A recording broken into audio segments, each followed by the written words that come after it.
Hey everyone, welcome to this quick guide on deploying your Node.js application with Stormkit. Today we'll walk through the entire process of configuring a Stormkit server and getting your Node.js app up and running. To get started, let's first visit the documentation and copy the install script. We will then head to our terminal and SSH into our server. Paste and execute the command, and then the CLI will guide you through the steps.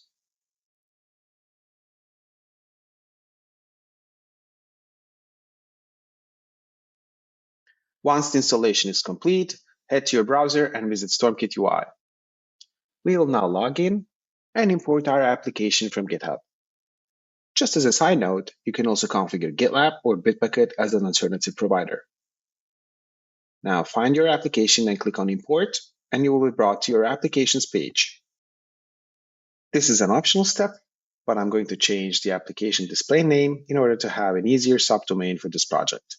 Now click on Environments and visit the production environment configuration page. Now locate the build command inside the build settings section. For most applications, this command is simply npm run build, but for this particular Node.js project, we also have an index.html file that we want to serve statically. You can combine static and server-side code and let Stormkit orchestrate which files to serve to increase the performance of your application.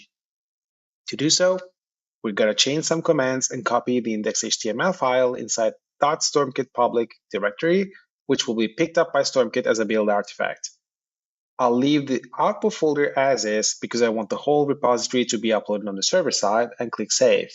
Next, specify the command that will spin up your server and hit Save. Finally, go ahead and deploy your application.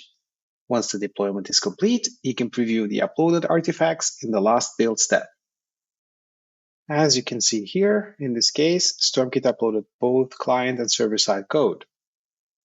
You can also check the manifest to have a more detailed view. Finally, let's visit our application to conclude our tutorial. It's a very simple page that contains one button. When the button is clicked, it triggers an API request and fetches the items from the backend. I hope you enjoyed this video and wish you a great rest of the day.